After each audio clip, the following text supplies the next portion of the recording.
Hello everyone, welcome to another episode of Mind Movers, and I am so excited to have the incredible Dr. Tara on with us today. Tara is actually the presenter on Celebs Go Dating. She is here all the way from LA and she is making waves, and that's not just on national television but also with what she's doing within the sphere of social media. She's been navigating love and sex life, particularly around Gen Z, having open conversations that we've never had before. Dr. Tara is also a professor. Yes. A professor at a university in the States, and she is an expert in her own right. And I'm just too excited to have this conversation with her. So welcome, Dr. Tara. I'm excited to be here. It is so wonderful to have you here. So I have so many questions, right?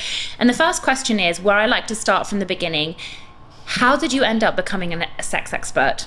Short answer or long answer? Give us the long answer, because we're going to be here for a while. Yeah, I mean, I love telling this story because then people can really understand where I come from and, you know, all of the cumulative experiences that I've had in life that are very different. Yeah. So I'm, like you said, my last name is really long. I tried. Suvinyati Chai Porn. It has porn on the It end. has porn. It has porn at the Fitting. end because in Thai culture, in Thai language, porn means a blessing. Yeah, I love that. There we go. Porn means a blessing in Thai culture. I usually say that in the university class that I teach, and I usually have like a boy student says, "It's a blessing for me too." Yeah, I love that so much. I'm like, shut up. But I'm originally from Thailand. Yeah. I grew up very religious, Buddhist, in Bangkok with my very loving parents. I have an older sister. But within this very loving context, there's still so much repression around being a girl and around sexuality and being interested in dating and sex and naked bodies and body parts and whatnot. So I went to an all-girls Catholic school. Yeah. From like the very beginning of time, like from first grade. Yeah. Up until I finished middle school. And in all girls Catholic school, you learn a lot of these subliminal messages about your body as a girl, right? So our uniforms have to like cover our wrists and our knees because knees are sexy and you don't want to be provoking men. So it's these little things that I grew up with that really cemented this idea that when you're a girl, well, number one, you're inferior to men. Number two, you have to cover yourself always because you don't want to be provoking them. And number three, you should not be interested in anything related to sexuality because that's a sin, and that it's related to being a bad woman. You want to be a good woman. You want to be a wife material woman. So these were cemented to me since young age, and I grew up on those messages. I grew up believing that that's true. So I was always striving for just trying to be the best I can be, a good girl in that context. So I had to interrupt you there because I actually have a very similar upbringing. So I went to a Catholic school. Oh my God. My parents are Middle Eastern, and there was so much Christian guilt growing up. And it actually got so bad at one point in my life that my dad's family kind of cut me and my sister out, blamed my mother because we didn't marry into like the church community, and we didn't get, like, I just got married and my sister still isn't, and we lived with partners out of wedlock. And I'm actually now trying to process the Christian guilt that I grew up with, because everything that I did also was this subliminal message that you are submissive to a man, and if you tempt a man, it is your fault, but you also have to please a man at the same time. And then all this stuff has made me really think about the patriarchy and what a woman's role is, and the lie that women get uglier and less sexy in their 30s and 40s, where I'm like, well, hang on, actually I feel hotter and sexier now than I did in my 20s. 100%. So that's a lie, you know? So that's a lie. So yeah, I just had to kind of share that I really resonate with what was going on in your childhood. I love that. Because, you know, I can feel your energy when you enter the room. Yeah.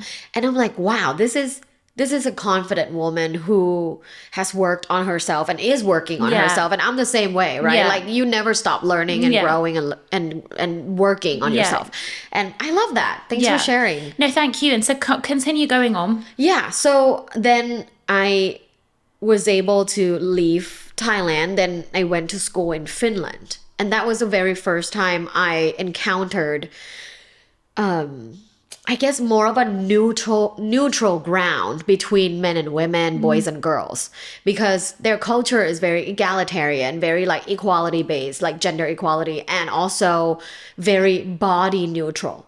Because one of the main practices in Finland is using the saunas, and they all get naked, completely naked, to go into the saunas. They don't do like, you know, the towel or the bathing It's all suit. hanging out. Yeah, just completely naked and go into the saunas, and no one looks at each other because it's just so freaking common. Yeah, like, yeah. why would you Yeah. look at anyone, stare at anyone, or like sexualize anyone? Yeah. Because if you are young and you're in the sauna with like your grandparents, then it's like it doesn't mean anything. Yeah. And when I was there, that is the biggest thing I discovered. Yeah. It's like, wow, I don't have to feel ashamed of my body when I'm naked, or I have to cover myself, or that I'm sexualized Yeah. in some way. It's just a body. Yeah. And I love body neutrality even now. Yeah. That is how I live my life, because I appreciate body positivity. Yeah. However, not every day you're gonna feel like Beyonce. Yeah, exactly. Right? I don't wake up feeling flawless sometimes. Yeah. You know, so I really love Not body even neutrality. Beyonce feels like Beyonce every day. Exactly. Yeah. So I really love body neutrality and just being grateful for my body, for its functions. So that's kind of my first, like, wow, there's different thoughts in the world. So experiencing thought diversity, something else. That's just not where I'm from. Yeah. Is that something you had as well? Like when you So I get think older? to be honest with you, I think it's something that I still unfortunately live with. I think that what happened is that being of a Middle Eastern family, like I come from a lot of generational trauma. Yeah. My grandmother was Miss Universe. My Wow. mother was a model. My grandmother was a narcissist, so my mother suffered a lot from neglect and not feeling good enough. She went on to be a model, but definitely, I think up until really the Kim Kardashian era, Middle Eastern women were also put under a lot of pressure to look a certain way. So, for example, Yeah, is that I like went- really skinny or? yeah, so like I naturally, genetically have always had bigger hips, bigger bum, thicker thighs, all that stuff, you know. And I went to university and I got offered to do some modeling and I did some casting, and I was surrounded by the archetypal Kate Moss type of girl. Yeah. That was the beauty standards of the 90s. And, you know, there were comments that you should lose weight, or I'd see the girls pinching their thighs. And I'd never really been introduced. I mean, my parents were also like, oh, in a loving way, you know, like lose a little bit of weight here and there, but that's because of their own conditioning. Right. Same as my mom. So I had to shrink myself, and I ended up having an eating disorder in my 20s Oh, no. and restrictive eating. And I think at the time I was like, I'm just healthy. And unfortunately, I was given this feedback loop where the more weight I lost, the more praise I'd get. And I think Oh, like you're so skinny, you look so good. correct. And then that for me made me feel a lot of shame around being naked, because number one, I felt like my body didn't look like the other people around me, you know, the 90s like body models. dysmorphia. Yeah, and I think that also there was shame, right? Because Right. for me, imagine this, I actually did not believe in sex before marriage, because that was what was taught to me Right. within the realms of Christianity. And I remember my dad, he's a gynecologist. I mean, things have changed, but he sat me down in this pub and he was like, I'm going to show you how babies are made and what happens here. And he's In like, a pub? you know, imagine he Oh took me my with, God. with a diagram. And then he turned around and he said, men like women that are virgins, right? And I remember I was like 12. So even that's misogynistic. Yeah, but you know, like, and the thing is now it's like, I mean, I ended up asking my dad to help me like with the pill and stuff when I was like 25. But the point is, and we have an open relationship, and I think he also understood that conditioning wasn't realistic for like the Right. time we were living in. But that guilt meant for me that I only saw sex as something that was for a man. So Right. if a man proves to you that he wants to be in a committed relationship with you or wants to marry you, your gift to him then is sex. That is the psychology I grew up with. Do you see what I Right. mean? Right. So there was nothing about embracing your own body, understanding your own body, pleasuring your own body. That stuff never happened for me during the teens and the 20s.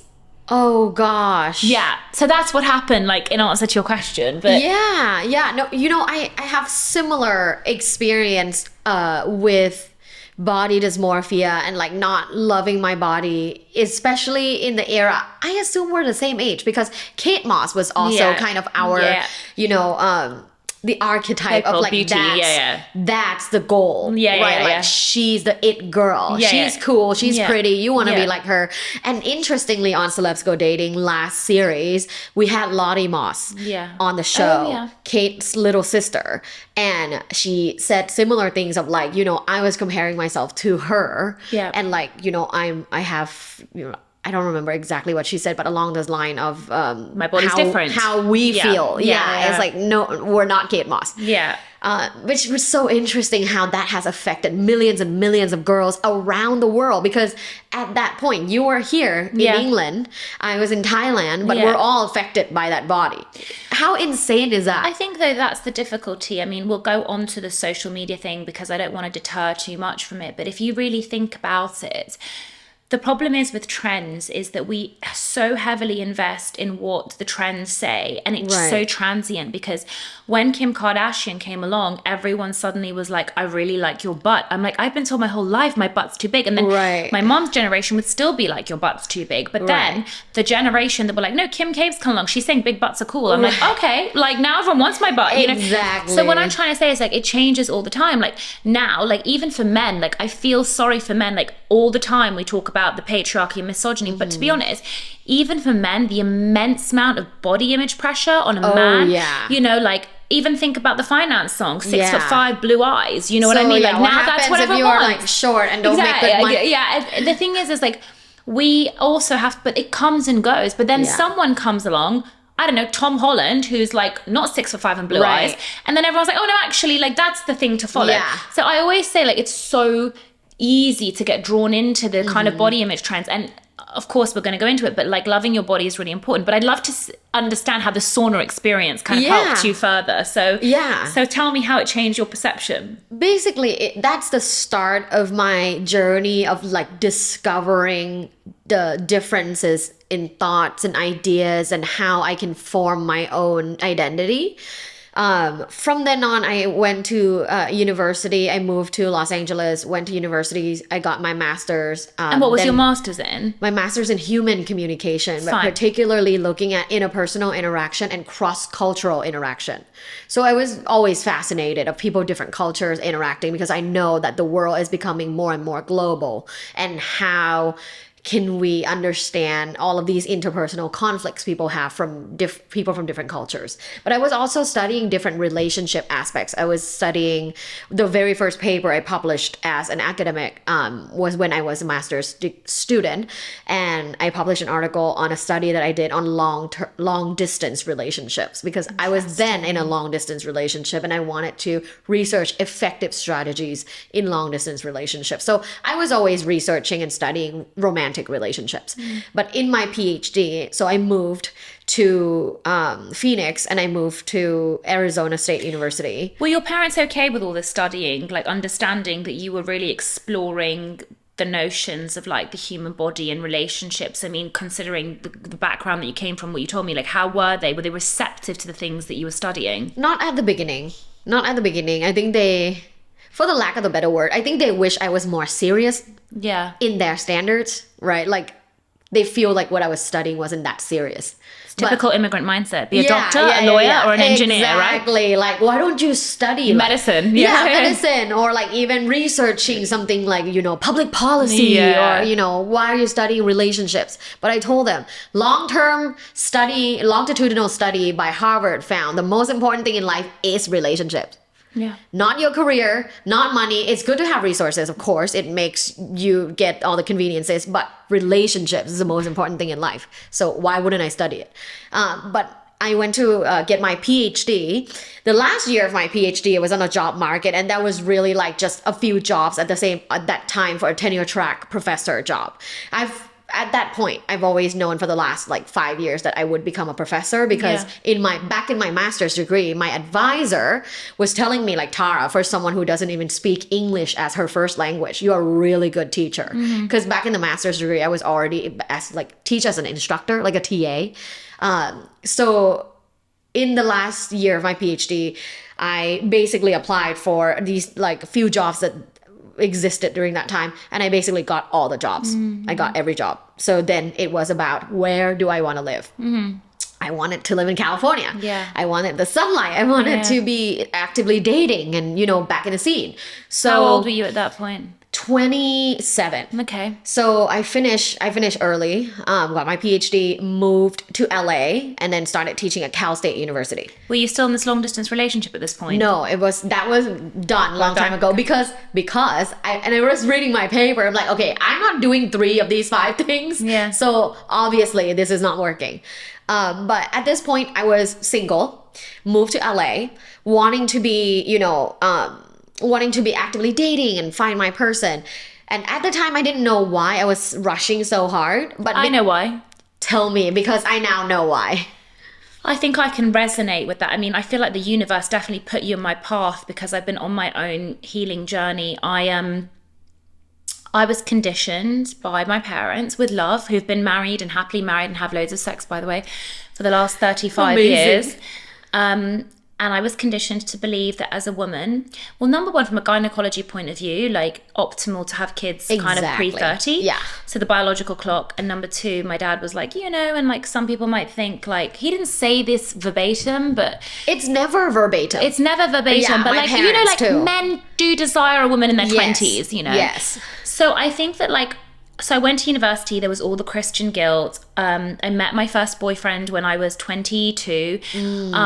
He was my first love, the person I lost my virginity to. And then I was like, we're gonna get married. Like, obviously that's the next step. Now, conditioning from Disney and films like The Notebook and whatever. So I thought this is how it happens. You focus on your studies, you go to university, you go into a room and a man picks you. You don't even need to do anything. You need to just be. A man picks you. And he picks you. And then he picks you and everything else unfolds. Like the Prince Charming. And I think that is such a touch. You have children. You know, I'm happy now that we've got Moana and she like owned her own island. And like, I think like Princess Elsa or whatever it is. Because back then, the thing is, again, what we grew up with was being a princess that is chosen by a prince or rescued by a prince. Yeah. So when I broke up with my boyfriend when I was 27, he broke up with me out the blue. Everyone around me was getting married. So my friends were all getting married to who they met in university. Now, once that happened, in my mind, instead of focusing on healing and discovering who I was like, I have 3 years to find a husband. That is my timeline. Now I have 3 years. Don't grieve. Don't be upset. But what you've got to do is that you've got to understand that this is what you've got. Now, I think that was the biggest mistake that I ever made in my entire life, because as we know, happiness is about living in the present. And women will always struggle more than men because of the biological clock. Yes. We cannot live in the present if we want to have children. We cannot just date people and see how it goes without intentionality, because it's just more difficult. And I think that is the reality. So for me, and I don't know if it was the same for you, I felt the 30 clock pressure. That was what happened for me. That's exactly the same as my experience. Like, it's almost like we're the same person. Mirror. Yeah, literally. I mean, we got different types of doctorates, but it's the same exactly. Yeah. It's like same. Yeah. So, you know, my parents giving me those subliminal messages about like, oh, you know, you're in your late 20s. We just want to make sure someone takes care of you.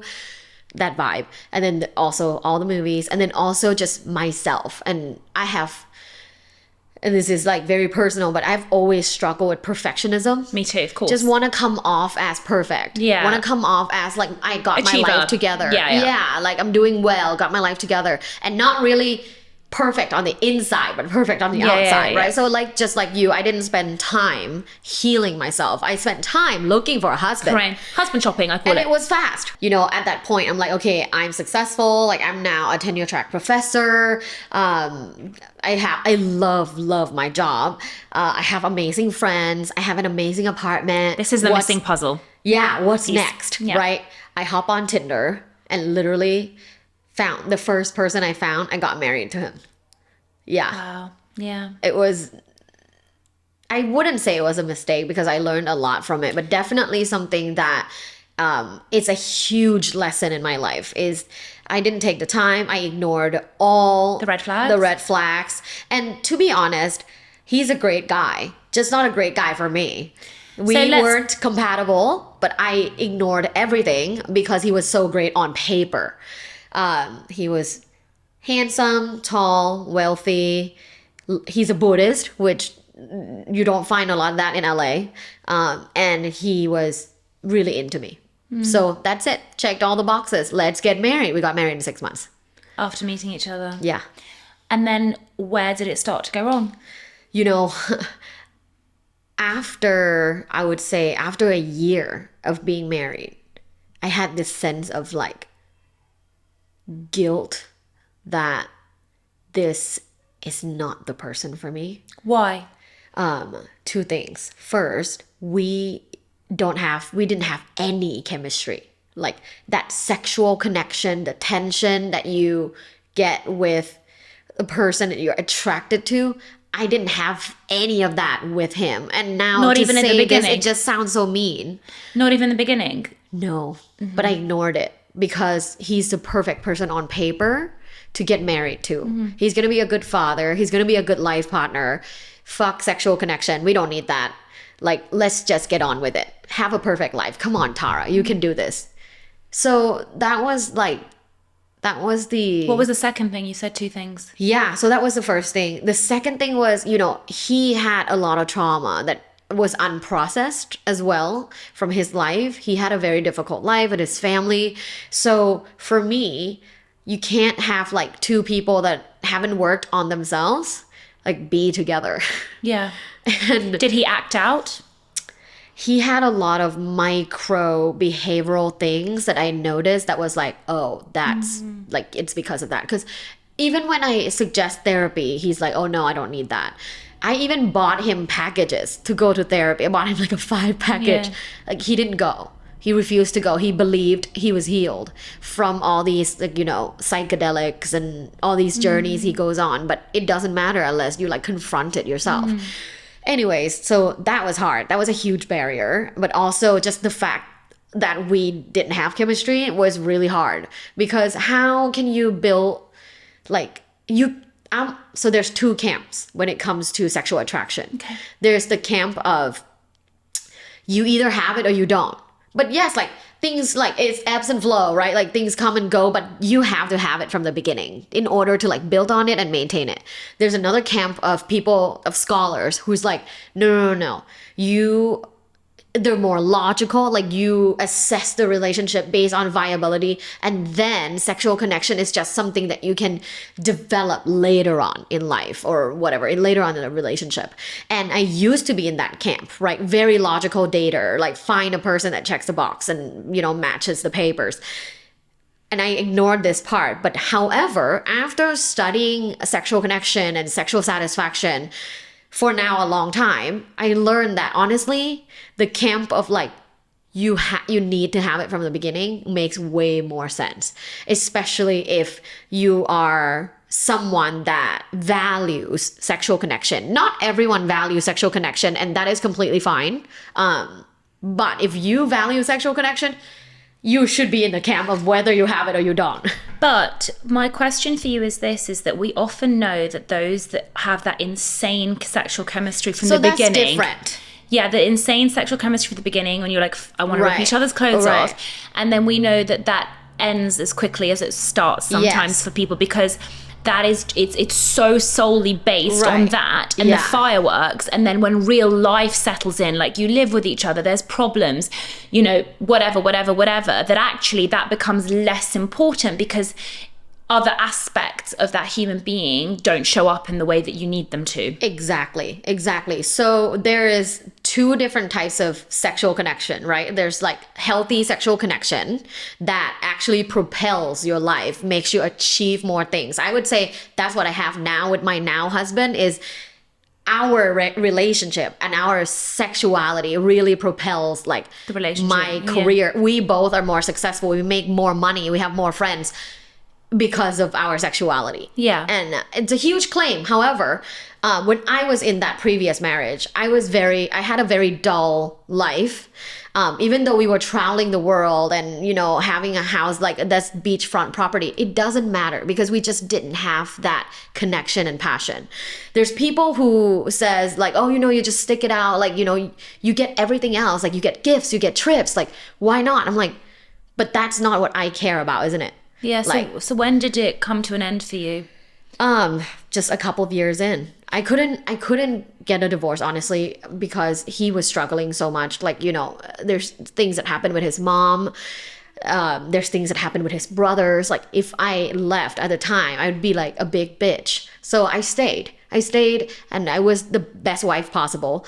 And when it was time, I was like, listen, I can't do this. So Did you have children? Divorce. No. So I asked for a divorce. It was really, really hard. Like, because after that day, like I would say at least 2 weeks straight, I wake up crying every morning. And that is a misconception that a lot of people have, is that the person asking for a divorce is like just a big asshole and they don't give a shit. That's not true. A lot of us, I know a lot of people that were the people asking for a divorce really struggle afterwards. And I did 100%. How did he react? He was shocked. Yeah, he was shocked. But that just goes to show like that's how well I played the part. How well I was supportive and how well I played the part. He had no idea I was unhappy. And then how did your healing journey start? And at this point of your career, because obviously I understand, were you already a sex expert within your academia or not at this point? So at that time, I already started like researching and teaching this class, and this will come into all fruition because this goes back to, okay, I was in this marriage. We didn't have sex, right? But I go to school and I teach about sexual satisfaction and I talk about sexual communication and I talk about accepting who you are and your sexuality. And I personally did not have that at home. And I felt so ashamed because I'm just like a big fake at this point. You know, I didn't have all the shit I have that I, you know, preach about at school and teaching all these university students. I was just teaching them theoretically, but I don't walk the walk. I just talk the talk. And I've always hated people like that. I've always hated people that just talk the talk and don't walk the walk. And I just hated myself. And all of that contributed to just me being so unhappy in that marriage. And was he, because if you weren't having sex, like, was that not affecting him? It was, but at the same time, it wasn't like we were not jiving like sexually well enough to be like initiating that process of like, what can we do to even make this sex better? Just because like we never had chemistry. And chemistry is, it's, you know this, like you're a woman of science. Chemistry is something you have or you don't. So I was having a conversation with my coach. I'm really invested in my sort of healing journey with my therapy and my coach. And again, like, I really want to delve into this with you. There are people that you have chemistry with, but the chemistry is literally a dopamine endorphin response.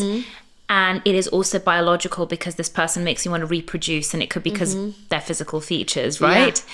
And also on top of that, like, I think that I was trying to work out that sometimes those hormones make me feel really anxious. So it makes me feel anxious and alive at the same time. And I think it's chemistry. And sometimes I actually crave safety, and safety is a little bit more boring, if that makes sense, because safety but see, I think that's not true. Okay. I think that's not true, because when we look at research of long-term couples who do have high sexual satisfaction, it's not just about chemistry.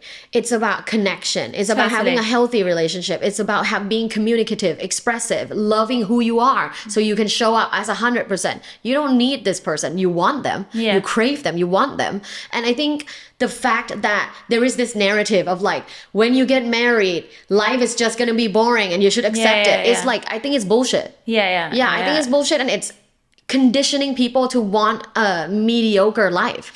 I think though, but I do think there is something to be said for the fact that some people are also used to chaos, and chaos is like if chaos is familiar to you, you might seek that out in relationships. Yeah, it's and very chaos, toxic. Exactly. Yeah. And that, I think that's where like one needs to be careful, because that toxicity makes you feel alive, but it's not necessarily good for you. Do you see what I mean? You know?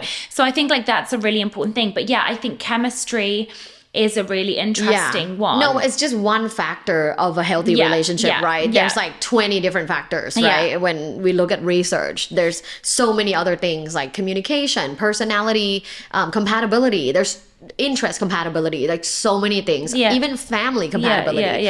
So chemistry is one of them.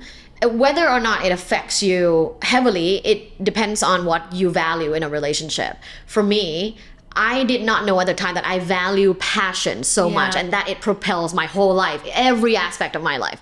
And so with my current husband, we met on the plane. So hold on. So you went on your healing journey. So you got divorced. Then what happened? No, I went on my healing journey even before I got a divorce. My healing journey led me to getting a divorce. Yeah, it really gave me. So did you just gain that clarity on your own? And you were like, you came home one day and you were like, I'm going to have the conversation. Yes, it was really hard. I was like in an Uber calling my girlfriends like, shit, I'm going to do it. I'm going to do it. And it was just so scary. Yeah. That was the scariest thing I did in my life. So you woke up every day crying for 2 weeks. Then what happened? Just like, you know, continuing on with my healing journey. At that point, I have already started my healing journey like a year and a half ago, right? So I continue on doing all my practices, self-affirmations, journaling, meditation. I meditate every single day, making sure I spend time with friends that are healthy, that don't judge me, that, right? Like making sure I focus on my career and making sure I focus on my physical health, exercising and talking to my coach. Was dating again, was it hard? Was it on your radar at that point? Or were you like, no, I just want to focus on me? No, I was fine. Because, you know, actually, what I learned is there is this narrative of like, you should fix yourself first before you date someone. But that's not true. Like, you can work on yourselves together as long as both of you have growth mindset. Yeah. And actually having a supporter in your life helps you accelerate that healing process, like so much. So for me, I was fine. Like, I was open to receiving love to the universe. I tell the universe, like, if there's love that's send passionate, it to me. that's like, I'm here for it. So anyways, really long story short, I've been, ever since my now husband and I started dating, you met on a plane? Yeah. And so we were friends at first, and then when we started, you know, developing kind of romantic feelings, we tell each other like we're gonna try to make this as easy, and because we were both focusing on our careers, we're trying to make this as easy as possible. So fun fact, we actually started as like friends with benefit. Yeah, wow. We started as like a fuck buddy. Yeah, because I love multiple orgasms. Not gonna lie, and he's attractive, and he is the same, and we both love our careers, and we wanted to focus on that. So we started with just like fooling around and having that friendship, and we had such good friendships. We would cook together. We would talk about life and philosophy, and I don't know a lot of people that can like make me come 4 times and then talk about Marxism and like cooks me dinner. So it was amazing. Like that friendship really is the foundation of our relationship. And he loved my career versus my ex-husband was always kind of icky about me being so upfront about sex. So this really helped me embrace who I am. And plus I was heavily working on myself continuously, relentlessly, and I'm like you, obsessed with just working on myself. So at that point, when we started like, okay, we think we want to be in a committed relationship. How long did that take? Like a year and a half. then we... And were you also exploring other partners at the same time? Yeah. We were very upfront. Like, we love our time together, but when we're not together, it's like our prerogative to however we want to conduct our lives. But then we started being in a relationship. We had a conversation. Like, this relationship is such an adult relationship. Like, we had a conversation along the way. But when we started the relationship, I told him, sexual exploration is my top 3 values in life. And we will never go away. I'll be like 65 and wanting to like explore something. So I told him, like, I'm someone that explore sexually. I'm someone that goes to like sex parties. I just want you to know. And I desire a monogamish relationship, not a monogamous relationship. I don't desire a traditional relationship. And at that point, he was like, I completely understand. I'm not there yet mentally, but I think I will be, because I'm very open to that and I'm curious. So not right now, but yes, in the future. So we were monogamous at the beginning for up until like only a year ago. And are you guys now open? We are not open. We're monogamish.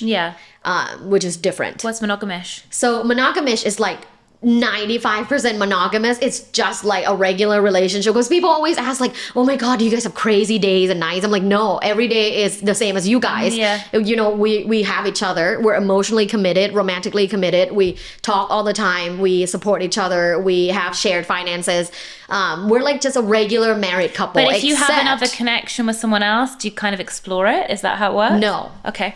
So except for sexual exploration. So we see sex as recreational rather than something sacred between married couples. Okay, fine. So for us, sex isn't related to faith or religion. Because a lot of people think that sex should only be with their committed partner, because it is attached to some teachings, isn't it? Like, how did you come up with this idea? Like, let's say you weren't taught this idea. Would you have thought that you only have to have sex with one person? It's a stupid concept. But it came from somewhere. Same with marriage though, right? Yeah. Well, marriage for me, it's a financial situation. But this is, this insurance. But like, this is the crazy thing, because I think, like, to be honest with you, like, I really wasn't that bothered about marriage. I kind of, like, my parents put it, and then when I thought about it, I was like, and then when I started like reading the paperwork, I'm like, what is this? Like, it's like an old, outdone agreement. And people are like, oh, but it's the union of two souls. I'm like, but why do you have to make it legal? I don't get it. Like, if you are a woman with your shit together and a man with his shit together, what is the point? Like, as in, like, you can do the union of love on a beach. You can like celebrate it with your friends. Like, why do you have to make this whole legal debacle about it? Like, I'm not here to marry someone for their money, and like, I don't think he's here to marry. Do you know what I mean? Like, I found the whole thing a bit weird, like, really understanding it, Yeah, I completely agree. Well, I wrote a whole textbook about like development of like sex and relationship and marriages. So it's like, obviously in the past it makes a lot of sense, because women couldn't have a bank account. Like, of course you want to get married. Of course you want alimony. Of course you want alimony when you get dumped by your husband cheating on you because you didn't work, you didn't have a bank account. So it makes total sense back in the days. Nowadays, like you said, doesn't make so much sense. However, if people still feel like, oh my god, it's like this union of souls, it's okay, it's like everybody's prerogative. However, I do think that in a marriage, you can do what the F ever you want. And that's the thing, is people live in this constraint, like, box of rules, which is, obviously social and cultural norms of what is okay, what's not okay when it comes to how people conduct themselves in a romantic relation, in a marriage, and in their sexual relationship. So for me, I told my husband, was like, listen, we're gonna go to sex parties, right? Like, we're gonna be exploring, because we both love exploring. We're curious sexual individuals. And he's like, yes, we will. Not right now. So we were monogamous until we were not. And then we started exploring as a monogamish couple, a monogamish married couple. So we're 95% of the time, just like everyone else, we have a normal life. And then 5% of the time is the times where we go to like sex parties and we explore with other people. And sex for us is recreational. It's fun. It's exciting. It's taboo, it's dirty. It allows us to like have this like kind of almost like a double life of whatever we do, right? So that's just the monogamish part. But other than that, it's just like a regular relationship, really. It's not really scary or crazy. It's just once in a while we go to sex parties and do crazy things. I love that for you. Now, There's some other stuff because I just want to refresh my memory. Okay, so how did you... Okay, so I want to share you as well. You talked about your book, Sexual Communication, Research and Action, yeah? It's been extremely influential, but I want you to share perhaps some of your key messages from that book. Yes. So that is a textbook. Like it's for university. Yeah. Right? I'm coming out with actually my own book next year. Yeah. But that's a textbook. So the key messages in that textbook would be, number one, sexual knowledge is power. Without sexual knowledge, you're unable to understand your own sexuality, accept it, and accepting other people.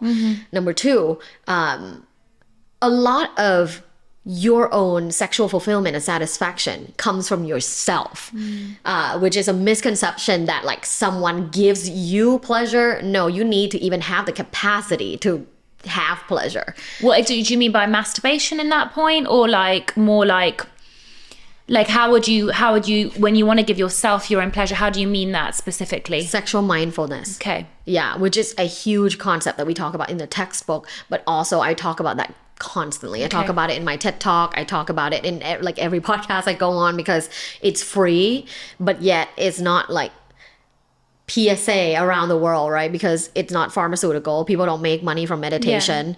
And you know, it's not a money making machine. So it's not getting promoted and or endorsed that much. So I take it my job to tell people about it. Yeah. So sexual mindfulness is the ability to stay present, focused, and non-judgmental during any kind of sexual activity, including self-pleasure and partner pleasure. Okay. The crazy thing is most people don't have it. Most people can't be mindful. It's either they're judging themselves, judging their partner, thinking about something else, like having, you know, intrusive thoughts, or they have this repressed shame that haven't been processed. So sexual mindfulness is really the key to a long-lasting, happy sex life because it's like the very foundation of a house. You can't build a house on, you know, unstable soil, right? So without sexual mindfulness, like, yes, you can, you know, have a partner who has a sizable package and knows how to use it and this and that, have chemistry. But at the same time, you're consistently thinking about, oh my God, am I a slut for fucking this person? Am I, you know, all the things that stop you from being present in that moment and enjoying the pleasure in the sensations in your body. That's the biggest enemy. But do you not think that women will always have, I mean, I think it's changing more, and I know that you work a lot with like Gen Z, which is super interesting to me, and perhaps it's changing. But do you not think the guilt and the shame within the female sphere is still something that is massively prevalent? Yeah. Particularly amongst certain religions. You know, we've touched on some, but there are literally some religions that are like, you cannot tempt a man. Like, it is, you cover up because you tempt a man. There's still religion that you cover the whole body except the eyes. Yeah, I mean, so for me, do you not think that there is still so far to go? I mean, I wouldn't feel comfortable having these conversations. I mean, even when we did the podcast with Emma, Payman and I, my co-host who's not here, I was like, oh my God, like, what are people going to say? Because we knew that dentistry is dominated by certain ethnic minorities. And are they going to be like, what the hell are they doing having these conversations? And I don't mean to be like judgmental, but I think there is certainly something to be said. I still think that, you know, female empowerment, female sexuality, and being able to be mindful within certain activities is still really difficult. Yeah. But what's your perception? Do you not think we've got really far to go? And do you think Gen Z are setting us different precedents? Yeah, I think so. So, number one, I do agree with you. We have a lot more to go, right? And we still have a long journey. However, it's been changing so much. Even when I started my career as a sexologist 10 years ago, until now, it's completely different. Yeah. Completely different, right? And so given like another 10 years, 15 years, I think we're going to see huge changes. Yeah. I've seen Gen Zs, my students, right? University students nowadays is like Gen Zs. And soon enough, we'll have Gen Alpha, the next generation. Yeah. But I can see Gen Zs, even though there's this statistic that people often cite about like Gen Z is not having sex. If you really look into that data, It was collected in 2021. It was COVID. No one is fucking. So it's not just Gen Z. Like, you'd have to look at these data too. Like, when was it collected? Of course they're not having sex. They're on Zoom. Yeah. So they are having sex, and they're actually very accepting of all kinds of sexuality, sexual orientation, sexual exploration. They're more accepting to ideas that are non-traditional. Like, for example, right, prostate massage, or like anal sex, or like butt play. Like, you know, for men it's so like, oh my god, no, that's so gay, right? Especially if you ask older individuals. But like, not Gen Zs. They're like, pleasure is pleasure, body parts are body parts, it has no sexual orientation. But having spoken about that generation and porn, now there is okay, interestingly, my partner gave me a book called The Anxious Generation. It's a book that he's obsessed with me rereading. I've just started it. And it's about how technology has impacted 100%, everyone. And he thinks it's like literally the source of all evil, because the statistics show, the researcher, I'm sure you know of him, I forgot his name now, that he's done lots of TED Talks. He basically shows it statistically. He's like, no, this is not just hearsay, because people are like, oh, the generation's getting more depressed because of like the conflict in the Middle East, or because of like the fact that there's been a massive recession. And he's like, no, I have the data.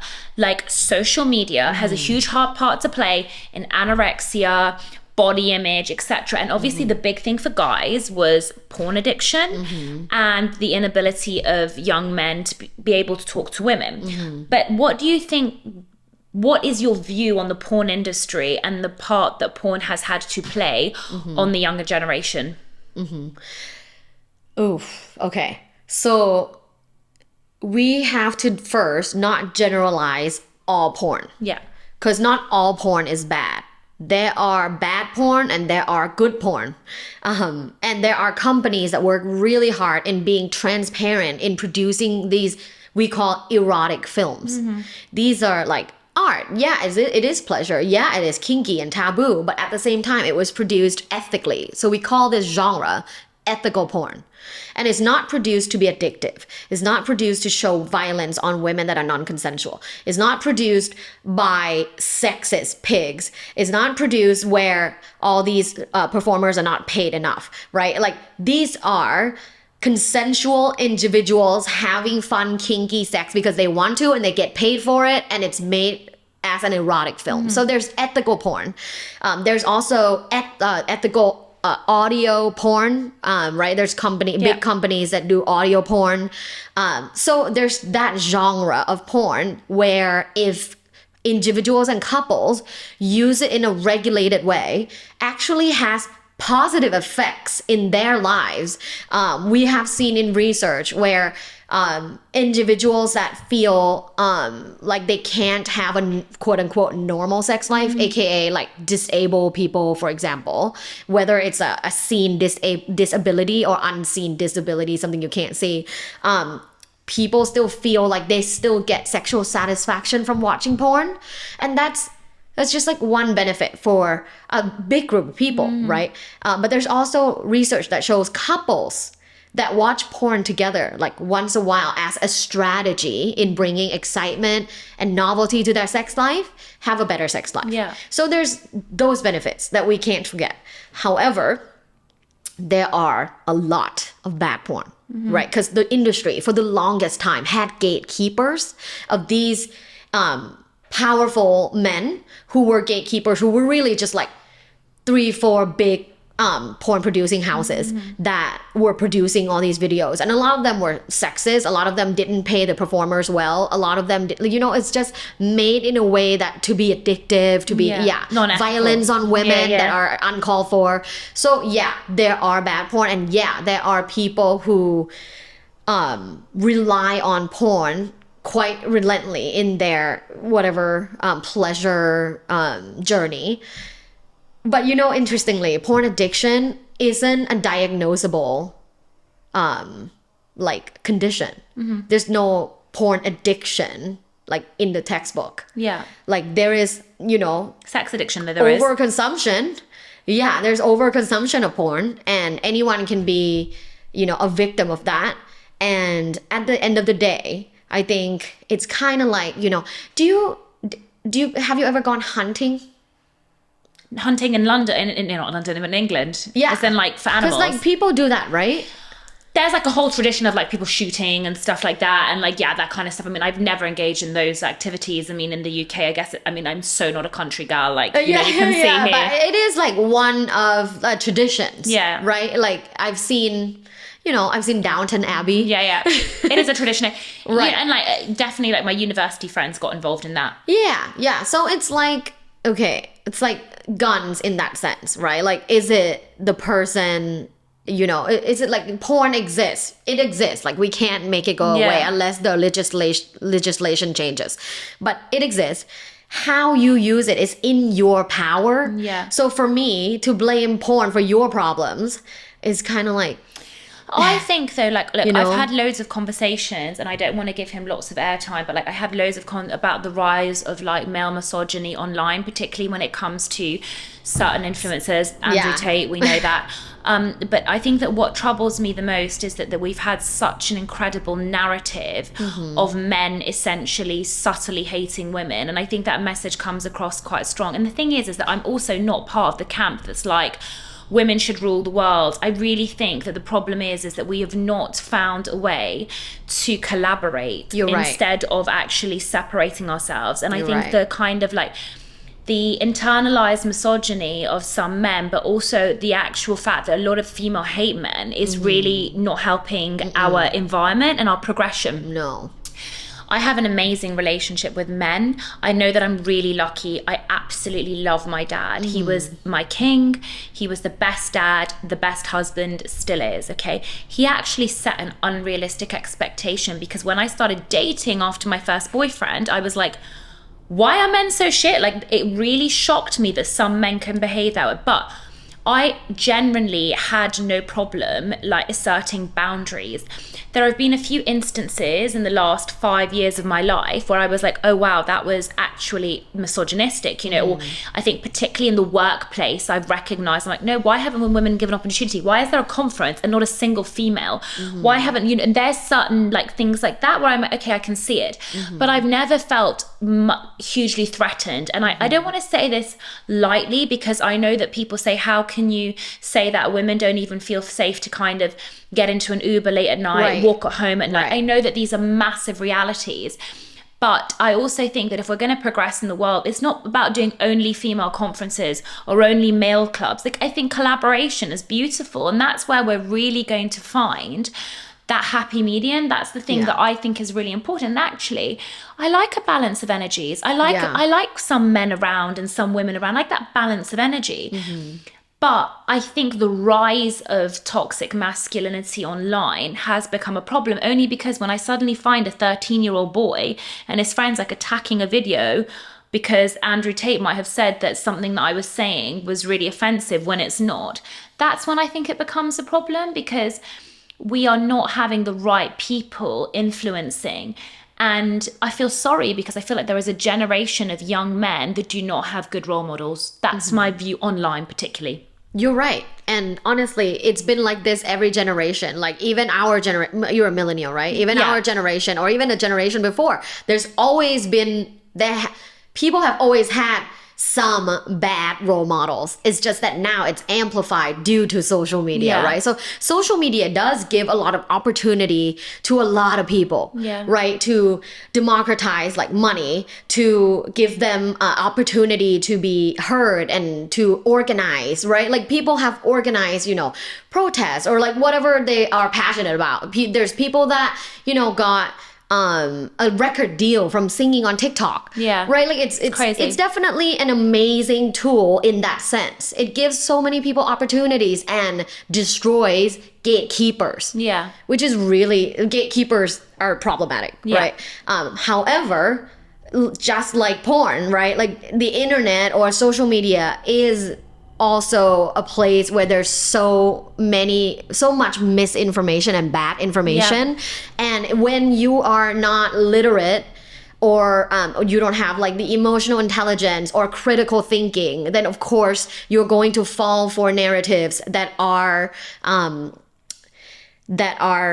would say like soothing to you. Yeah. Because you know his narrative is like, it's not your fault that like that no one likes you. Yeah. It's not, you know, fuck these bitches, Yeah. right? Like so for me it's the fact that these kids lack community, love, understanding, acceptance, and critical thinking elsewhere. Yeah. And therefore get succumbed to these narratives very easily, right? But that's like not the internet's problem to me. That's the family problem. Well, this is the thing. People crave community and love. And I always say, if anyone wants to watch a film that was so powerful, it was made by my friend.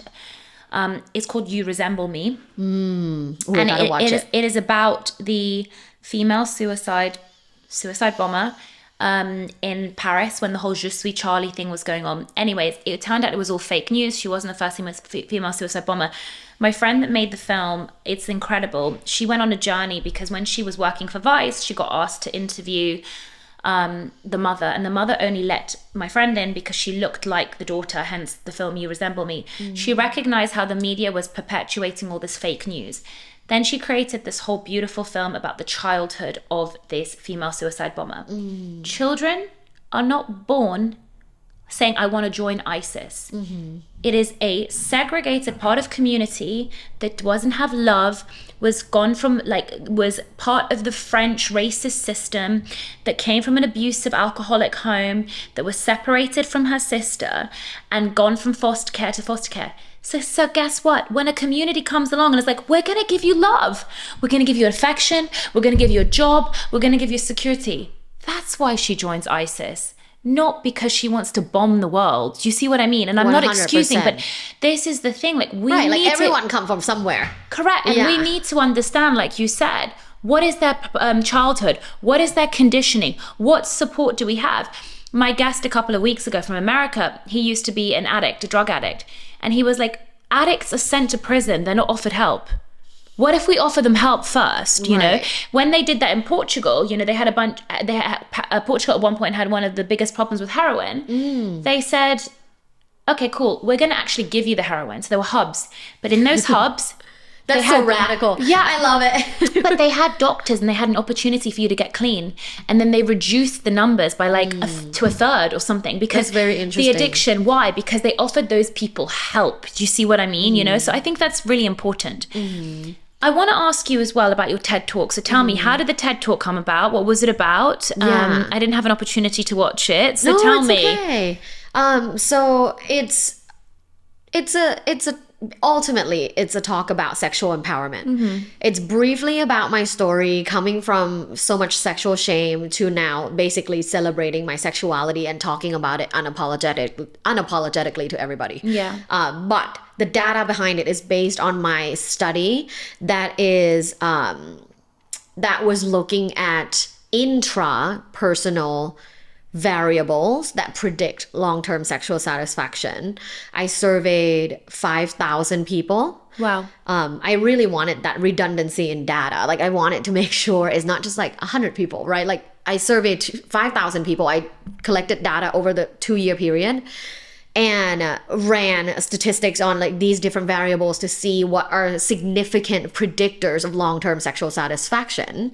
And this will come full circle. The number one predictor of sexual satisfaction is sexual communication. So that's speaking during sex or? Speaking about sex. Talking about sex in your relationship. A lot of people don't talk about sex in their relationship, and then one day they explode because one person cheated on another person, and then they go, what went wrong? Well, you've never talked about it. You know, you've always had issues, but you didn't talk about it. So the number one is sexual communication. The number two is sexual self-esteem, which is very much the same as sexual confidence. Sexual confidence is external, is what you express. Sexual self-esteem is how you feel about yourself. And then thirdly is sexual mindfulness.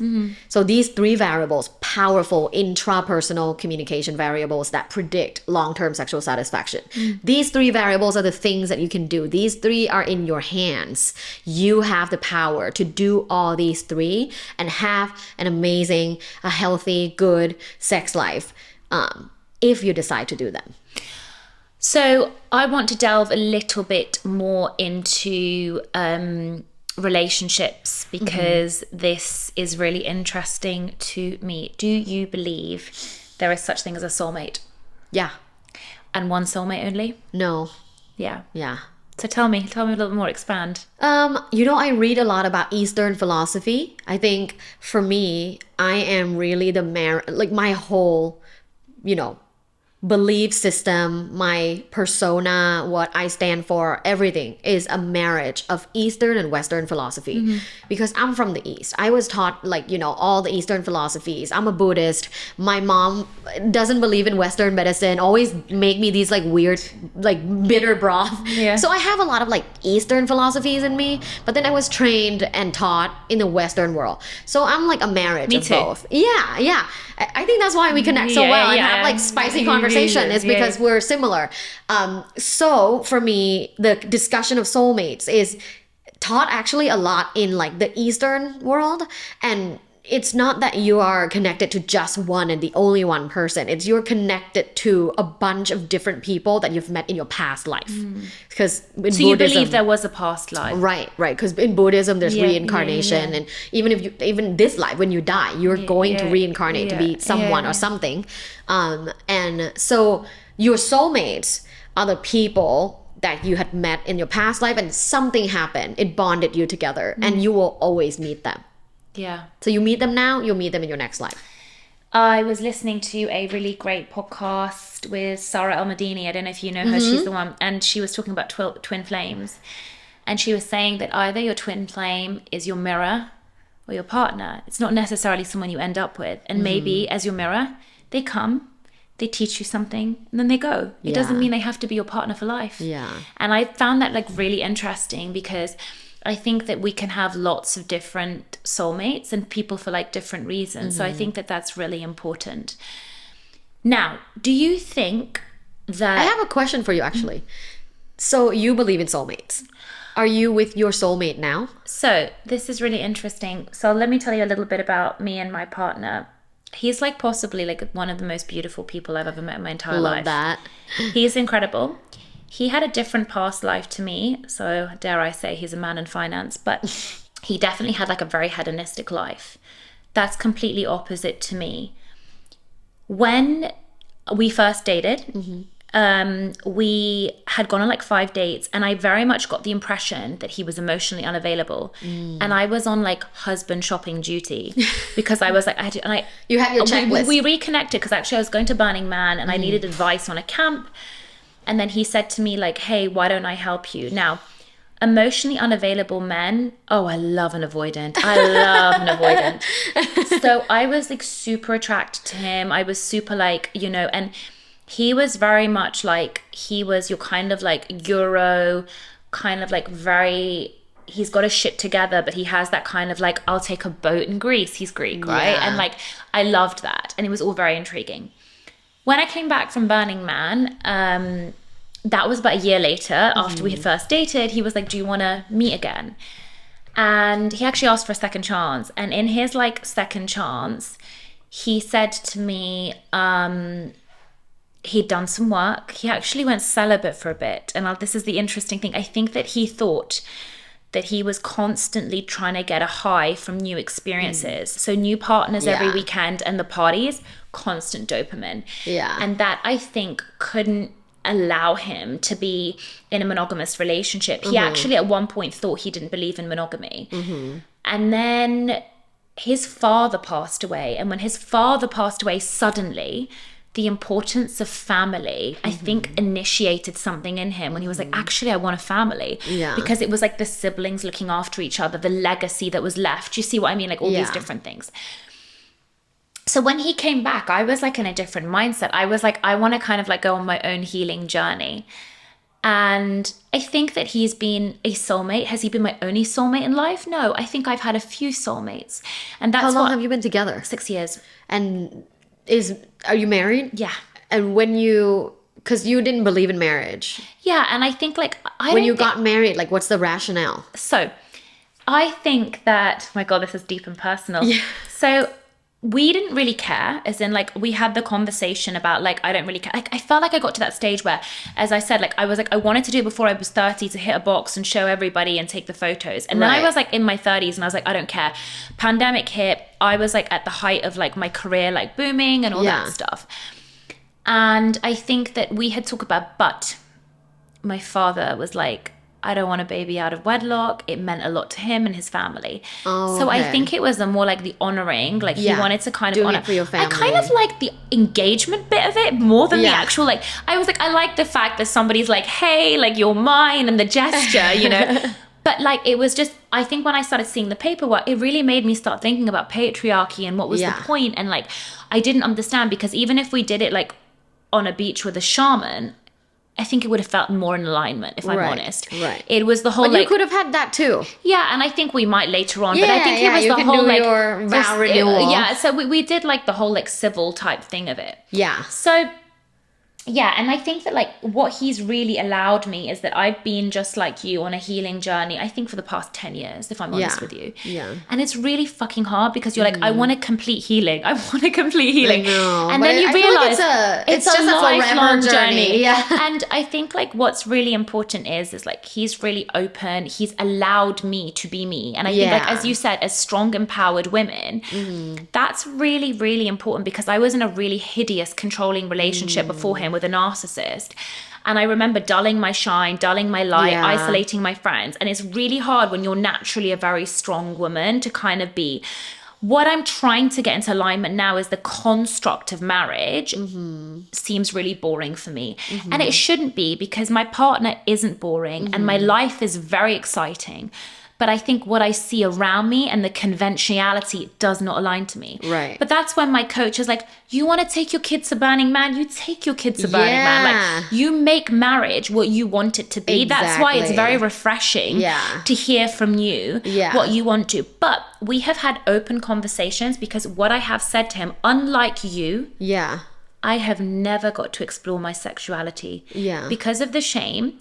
Sure, I can explore it with him, but also you might argue and say, and I think this is the battle, there is a difference between doing it with one person versus multiple people, because also you don't know any different. Do you know what I mean? Like, there's so much to explore just with him. I mean, have you tried BDSM? No, like, and this is the thing, like, like, this is the thing, like, I'm gonna like book a session with you to kind of like go through that. But you know, like, it was so much to try. But it was really interesting, because I was, when we first met, he was like, I'd love to take you to a shibari class. And I was like, I'm not a slut. No, what are you talking about? You know? So did you try? No, we didn't try it. So like, this might be like the next, this might be the next thing. Now, you're obviously in the UK to be working on Celebs Go Dating. I want to know, what has been your most surprising or memorable experience working on Celebs Go Dating? Ooh, I would say the most surprising is how real those therapy sessions are. When you watch reality TV, you just kind of think like, oh, they just do like hit the beat, and like that's it, right? Because like when you watch, you know, Keeping Up with the Kardashians, it just all looks kind of fake. Like they prepared for this. But on Celebs Go Dating, when the celebrities come into our agency, sit in the couch with me and another expert, and we conduct these sessions, they're very much like my regular session in my private practice in LA. Is we're trying to help you. We have to investigate from the beginning your past relationships, your family. Are you a qualified therapist as well? No, I'm a professor. Okay, fine. Yeah, I'm a professor. So my private practice isn't therapy practice. Okay. Yeah, it's a coaching practice. Fine. Okay. So we have a goal to get to. We investigate, make a plan, get to the goal, versus healing from the past, right? Therapy is healing from the past. Coaching is having a goal, and how do we meet the goal?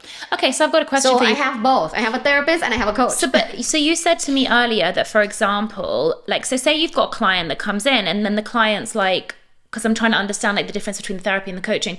So say you have a client that comes in, and then she says to you like, I have a husband, I've been in with for him 20 years, and I really love him, and we have kids, and everything is great, and a bit like the scenario you were in, but actually I think my sex life has never been that great. Would you advise them to leave? Do you see what I mean? In the same way that you left, you know, because as you said, one of your highest goals was sexual satisfaction, or would you encourage them to maybe work on it within the relationship? My go-to is work on it. Okay. Yeah, my fine. go-to is work on it. However, I have assessments. Yeah. So I have them do the assessments. If one of their top values is sexual connection and it's not being met. yeah, and it's not being met, like I'm gonna tell them the truth. It's this shit is gonna be hard. Yeah. And you may have to leave him afterwards. Yeah. But we can try first. Yeah. However, if they do the assessment and their sexual connection is like number 10 out of, you know, then it's not a problem. When it's not a problem, why fix it? Yeah. Like if it's not a problem, it's not a problem. You don't have to compare to your friend who like have sex 6 days a week, right? It's okay you have sex once a month. Like if that's okay with you. Yeah. That's the thing. Is like you cannot ever compare your sex life to anyone else. Yeah. Like fuck your friends that say like, you know, oh my god, we have sex like 3 times a day. Yeah. Oh, we just have the most amazing sex life. Like, yeah, that's amazing sex life for her. Maybe not for you. Maybe for you it's like once a week. Yeah. Maybe for you it's once in every 2 weeks, but it's really connected and you really spend the time. Maybe for you it's quickies 3 times a week and a long session once a month. Yeah. Whatever. Like it's whatever you make it to be. And I guess the moral of the story of everything that we just talked about is like you design your own life. Yeah, I love that. And social conditioning, cultural norms, social norms, expectations, these things kill you. They kill you. But did you lose a lot of friends and family along the way? Yeah. And that's okay. Yeah? Yeah, that's okay. I was very close with my ex-husband's family. Of course, you know, not in contact with any of them anymore. And that was really sad. That was really a huge part of cutting that cord. It's like, I'm not just cutting one cord, isn't it? Like I'm cutting all the cords. Yeah.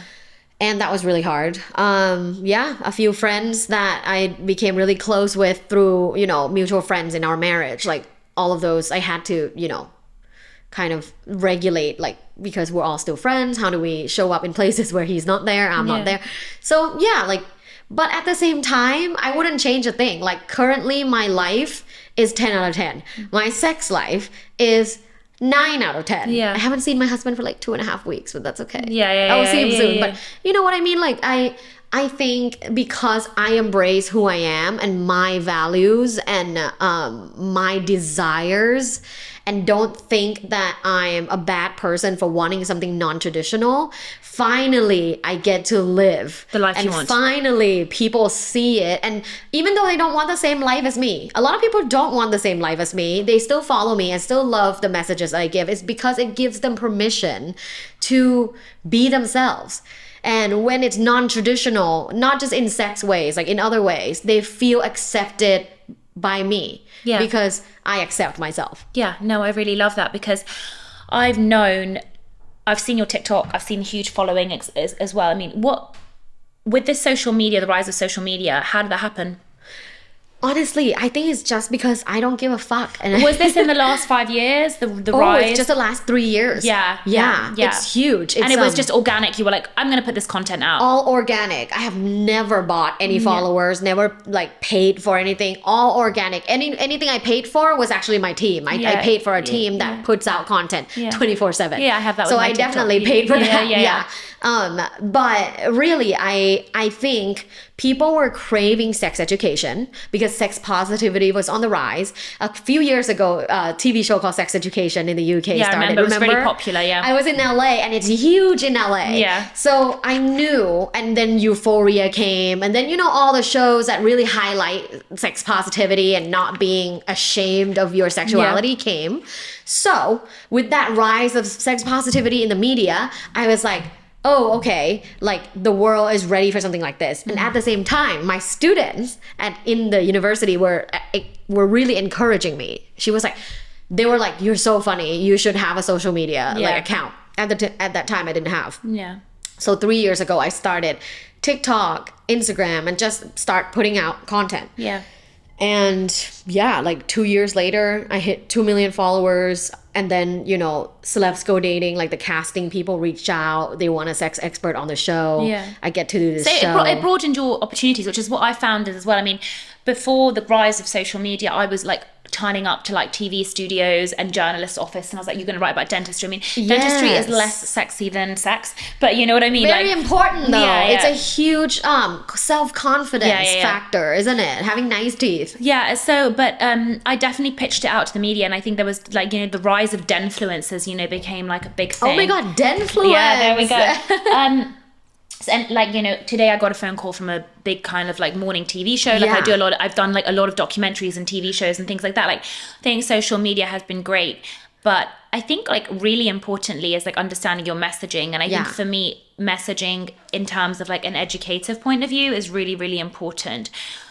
Am I hearing you correctly in that really what you want your audience to gain above all education is the empowerment to be who you want to be without shame and guilt? Exactly. That's your message, right? Yeah.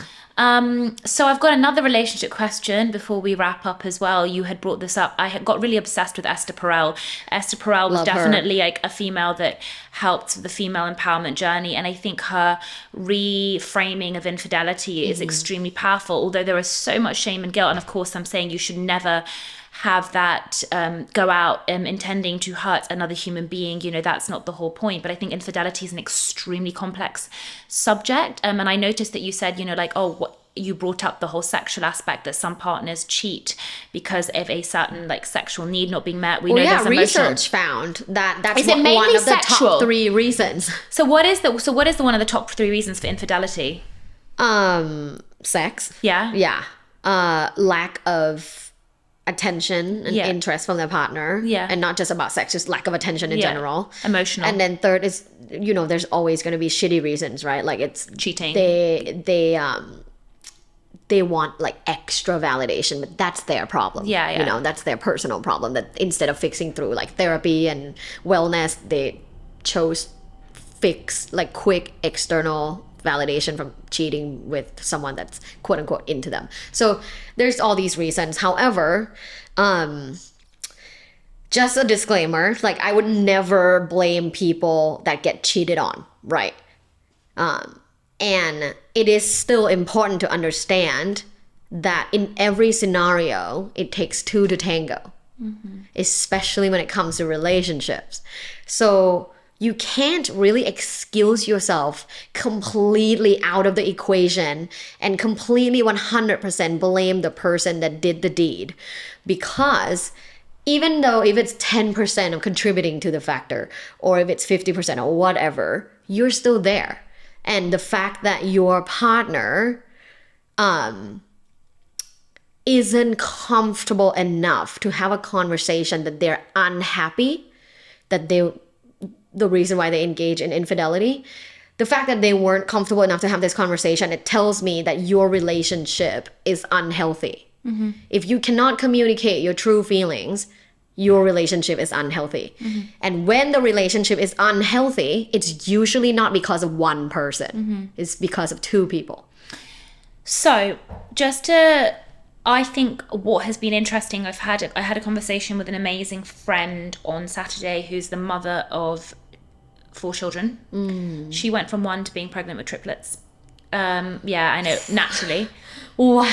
And then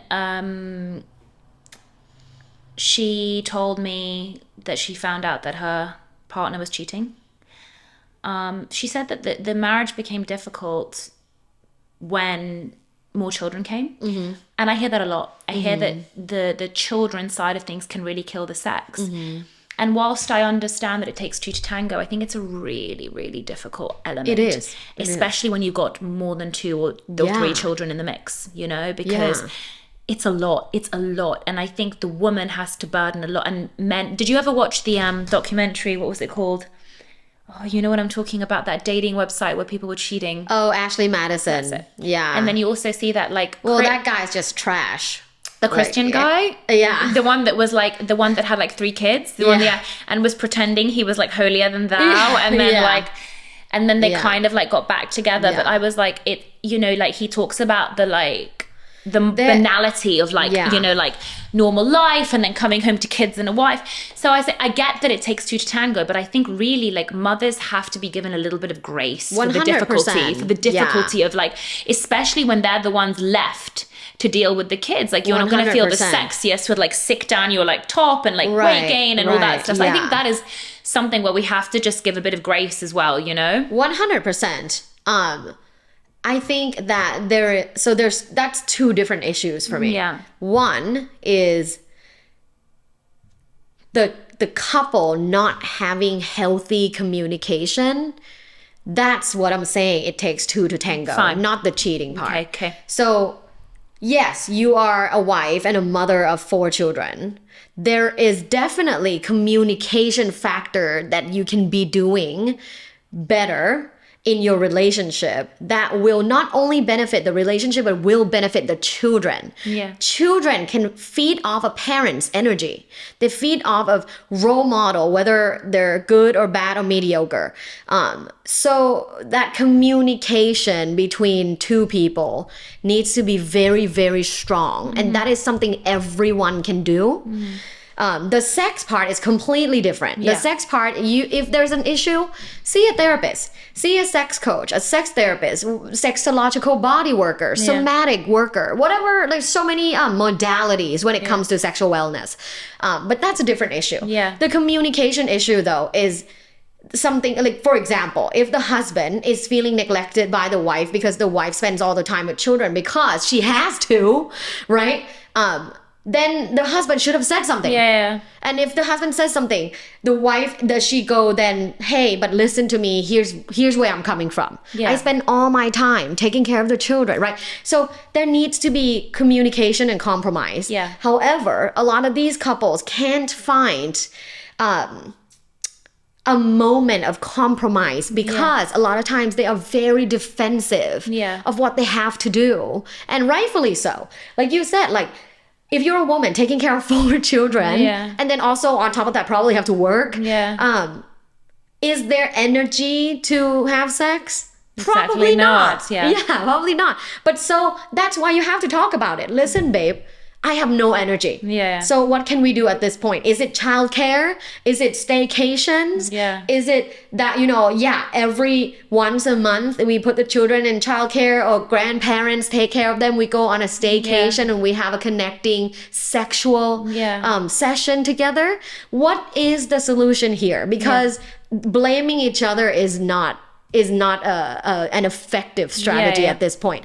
Saying, oh, it's her fault because she doesn't give me attention. It's his fault for doing blah, blah, blah. Like, it really doesn't work. So this is kind of our conversation prior. Divisive strategies don't work. Yeah. How do we collaborate? Yeah. That's gonna work. So I feel really bad for a lot of women that are my clients that get cheated on because it's very, very freaking common.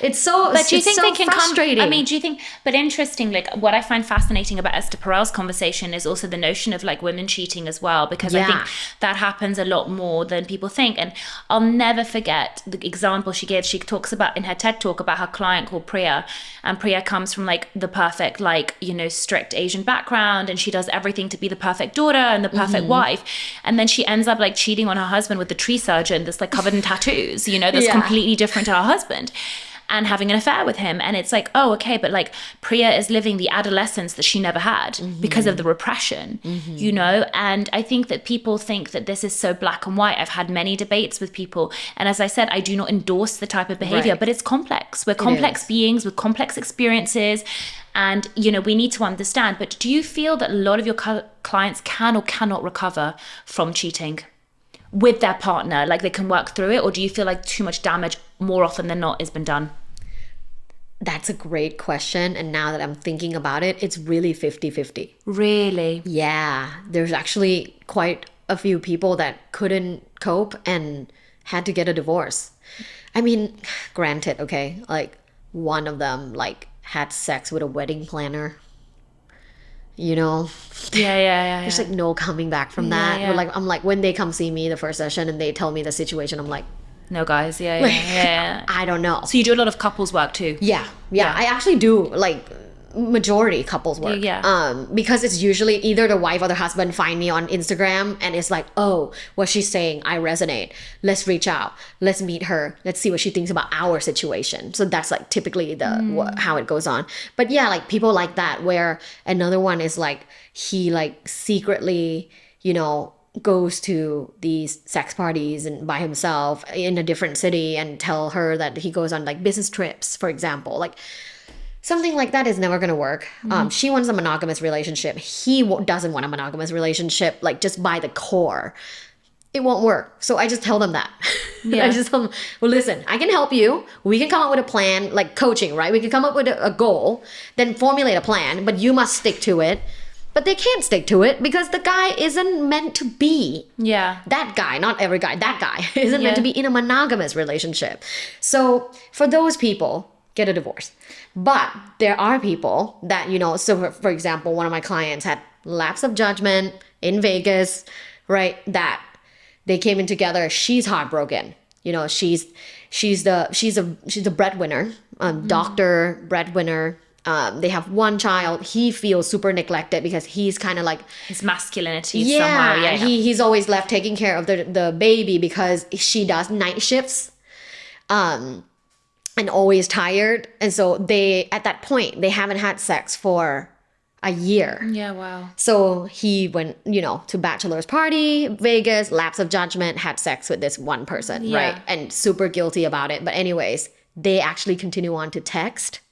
It wasn't like a one night stand, right? They continue on to text. And that's where she found out. Like through the messages. Yeah.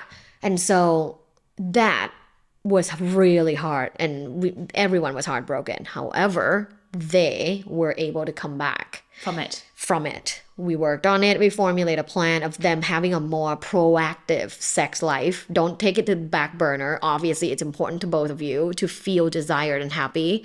So we must do something about it. So we create a whole plan, and it was like over the course of 3 months, and they stuck to it, and it's just beautiful how it turned out. Yeah, and I think some couples can come back from it. My God, I could talk to you for days. I'm like, I need to go for dinner with you, for lunch with you. I know, we should. Honestly, it's been incredible. I definitely want to hear more about you. Yeah, I mean, I would love that. You have a very complicated life, and Yeah, so you mean complicated as in like all the different things I do? Well, no, just like from the past. Like, I mean, there's just so much trauma and things like that, and like delving into it. But I will talk to you about that. Now, what is the plans for your future? Yeah. You mean personal life, professional life? So what would you like to see happen? Like, is there anything that we should be even more excited about? We know that you've got Celebs Go Dating coming out. Yeah. You've possibly got a book. Is there anything else on the horizon? Yeah. So I got a book deal last year, and it's coming out next year. It's Amazing. called Sexpertise. Okay, love it. And it's going to be iconic, a cultural movement. I'm launching my brand called Love. Amazing. And the first product is going to be an organic coconut oil based intimate oil. I love it. So that's that. I have actually a brand new column coming out in Women's Health magazine. I love it. Called Explore. And yeah, hopefully a baby. I love that for you. I'm ready. Yeah. I want to get pregnant. I'm ready. Okay, we're going to see this absolute firecracker of a child come out. Oh, yeah. I'm so excited. I'm so excited. Thank you so much. I have literally loved this talk. I think you're incredible. Could you just please tell everybody your Instagram handle and your TikTok handle if they want to follow you? Yes, it's at lovebites.co. That's LUVBITES.co. Thank you so much. Thank you for having me. It was incredible. Thank you.